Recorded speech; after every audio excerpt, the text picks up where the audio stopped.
네, 안녕하세요. 함께 성장하는 일상 랑남 부동산 플러스입니다.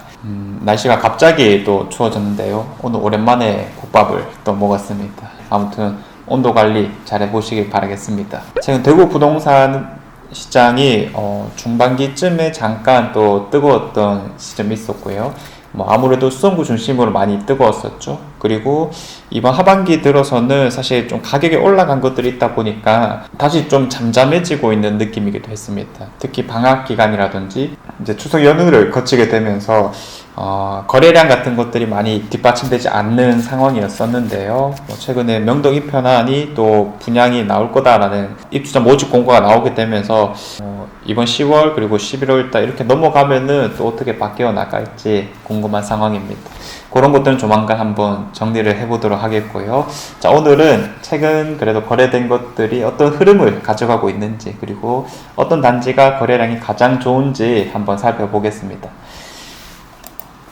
자, 오늘도 어김없이 국토부 실거래가를 한번 들고 오게 되었고요. 9월 1일부터 오늘 날짜인 10월 2일까지 계약된 것을 들고 왔습니다. 근데 아직 국토부 실거래 신고를 안 한 것들도 분명히 있을 거기 때문에 참고 용도로 봐주시면 될 것 같고요.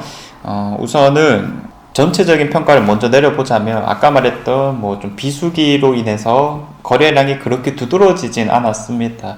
그래서 엄청 뜨겁다 이런 느낌까지는 아니었는데요. 그래도 이제 한 6건 정도의 거래를 또 보여준 아파트가 있기 때문에 거기를 이제 빨간색으로 표시를 해뒀습니다. 자, 그래서 하나씩 보자면 수성구 범어동에 있는 이편한 세상 범어, 단골 손님이죠. 자, 그 다음에 노원동 3가의 노원 한신더휴, 신암동의 동대구 우방 아이유쉘, 신천동의 신천자이, 그리고 월성동의 월성 삼정 그린코 아이돌파크, 자, 유천동의 진천역 AK 그랑폴리스, 매천동의 한신더휴 이스턴 팰리스, 요런 것들이 지금 6건 이상이었었고요. 하나하나 간단하게 설명을 드리고 좀 주목해봐야 하는 단지가 무엇인가 이렇게 풀어드리도록 하겠습니다. 자, 먼저 수성구 범어동의 이편한 세상 범어.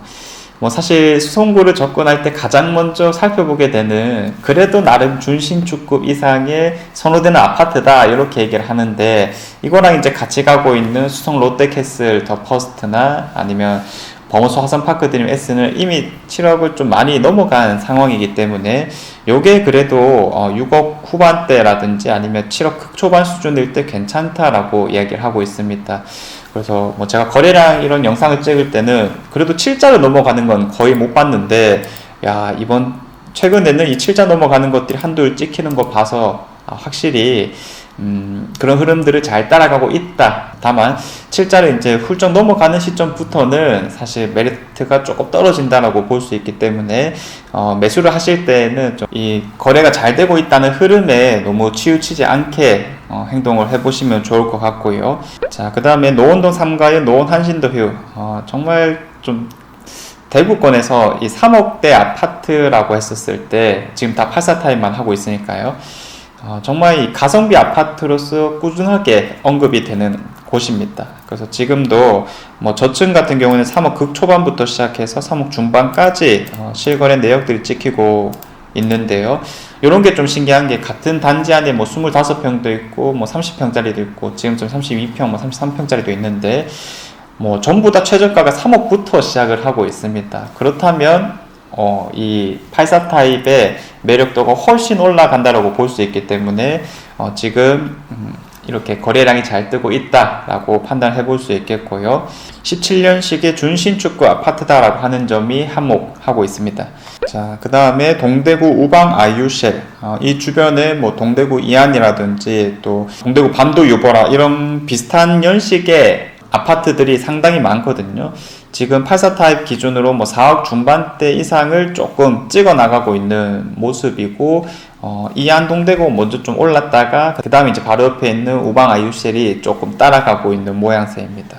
자, 그리고 바로 옆에 있는 신천자이도 연식은 조금 더 됐지만은 3억대 수준에서는 괜찮다라고 해서 역시 따라가는 흐름들이 계속 만들어지고 있는 거다, 이렇게 바라보시면 될 것 같고요. 그리고 월성동은 제가 지도를 보면서 한번 설명을 드려보겠고, 마지막으로 한신더휴 이스턴 팰리스 같은 경우에도 사실 이게 3호선 라인 아까 뭐 노원한신도휴로 또 지나가지고 북구 쪽에 있는 대표적인 준신축구 아파트거든요. 그 일대에서는 뭐 가장 최신축이라고 볼 수 있기 때문에 4억대 선에서는 또 선호도가 괜찮다라고 이야기를 하는 상황입니다. 그래서 뭐 이런 아파트들도 실거주 가치만큼은 뭐 전혀 뒤처질 게 없기 때문에 뷰도 좋고요. 역시 이제 꾸준하게 이름을 올려주는 곳인데, 지금 뭐 대표적으로 나오는 황금동의 뭐 캐슬 골드파크나 월베 아이파크 뭐 이런 아파트들은 지금 생각보다 거래량이 두드러지진 않고 있다라고 해석을 해볼 수도 있을 건데, 지도를 한번 보자면요, 지금 거래량이 두드러지는 게 이 월성 3정 그린코에도 파크가 9건 정도로 또 거래가 많이 되었고, AK 그랑폴리스가 11건 정도가 되었습니다. 만약에 신고가 안 된 것까지 포함하면 뭐 조금 더 늘어날 수 있다라고 생각하시면 될 것 같고요. 먼저 이 왼쪽부터 얘기를 해보자면, 아까 말씀드렸던 월베 아이파크 2차를 중심으로 또 선호도가 매우 높은 곳이죠. 그리고 최근에 신축까지 월베 3정 그린코와 포레스트가 생겼다 보니까 이런 두 개가 기준을 잡아주는 곳이고, 그 다음에 뭐 1차라든지 아니면 AK 그랑폴리스 이런 것들이 따라가는 흐름을 마련하고 있습니다. 그러면 이런 아파트들은 이미 정말 거래량이 두드러졌던 상황들이 길었었어요. 그래서 최근에 들어서는 조금 안정화가 되었다라거나 혹은 호가 상승을 조금 했다라고 판단을 하기 때문에 이런 것들이 이제 와서는 AK 그랑폴리스가 상대적인 저평가에 좀 해당한다. 이거 사려고 하니까 너무 올라서가 좀 못 사겠다라고 이제 바라봤을 때 정말 좋은 대안이 될 수 있는 게 이 AK 그랑폴리스가 아닐까 싶습니다. 그래서 요게 지금 거래량이 무려 11건이다 뭐 이렇게 얘기를 할 수 있겠고요. 가격으로 봐도 뭐 우리가 쉽게 유출을 해볼 수 있을 건데, AK 그랑폴리스는 뭐 많아도 한 4억 중반, 4억 초중반 정도 수준에서 가격대를 형성하고 있고, 이제 월베 아이파크 2차는 뭐 연식이 2년 정도 차이 나는 상황에서 사실 뭐 내부 들어가면 느낌 차이가 또 많이 나긴 하지만, 그래도 한 5억을 넘어간 시점에서는 뭐 좋니 나쁘니를 넘어서서 가격으로 얘기를 해볼 수 있을 거니까 충분한 선택지가 되고 있다라고 바라볼 수 있겠습니다. 뭐 세대수가 많은 것도 한몫을 할 거고요. 그리고 이제 뭐 비슷한 생활권에 요 또 월성 지역이 있을 건데, 월성 3정 그린코 에드파크가 지금 5억대 중반 수준에서 또 거래량이 두드러지고 있습니다. 자, 그러면 이제 이 주변에는 워낙 학군이 뛰어난 곳이기도 하고요. 월성 이편안이라든지 월성 푸르지오의 흐름을 주목해 봐야 된다 표현을 할 건데, 뭐 월성 이편안은 2009년식에도 불구하고 5억대 후반을 뭐 찍었고 또 받으려고 하고 있는 상황이고, 그리고 월성 푸르지오 역시 뭐 2008년식 뭐 그 정도 된 상황에서 4억대 중반 정도는 무난하게 또 부르고 있기 때문에, 최신축 아파트가 5억대 중반이라면 이거 괜찮은 거 아니겠느냐라고 하는, 역시 상대적 저평가에 또 지중을 하고 있는 것 같습니다. 요 3정은 이제 월베 3정도 같이 좀 살펴봐야 될 것 같고요. 월베 3정은 6억대이고 요거는 한 5억 5천대 정도 수준입니다. 자, 그래서 이번 최근에 한 달 동안의 거래량을 살펴보면요, 아주 전통적으로 거래량이 많았던 것들이 계속 흐름을 이어나가고 있냐 이런 느낌보다는 그거 바로 옆에 있는 조금 상대적인 저평가가 되어 있다고 비춰지는 것들이 확실히 거래 흐름을 가져가고 있는 모습이고요. 이런 건 부동산에 있어서 아주 자연스러운 현상이라고 이야기를 해볼 수 있겠습니다. 자, 아무튼 거래량이 많다라고 하는 것은 지금 가격이 합리적이다라는 것도 분명히 있겠지만은, 이런 흐름을 잘못 타버렸을 때 우리가 좀 조급하게 높은 가격을 사버리는 경우도 분명하게 있거든요.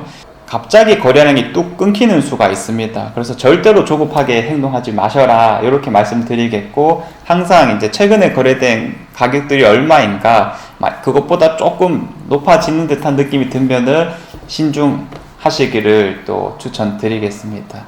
아무튼 다시 한번 거래량이 조금 잠잠해지는 시기이기도 하지만은 이런 상황이 어떻게 바뀔지 모르겠고, 항상 기본적인 것들을 잘 챙겨야 된다고 봅니다. 입지라든지 아니면 뭐 신축이라든지 이런 것들을 좀 놓치지 않는 선에서 행동을 해보면 좋을 것 같고요.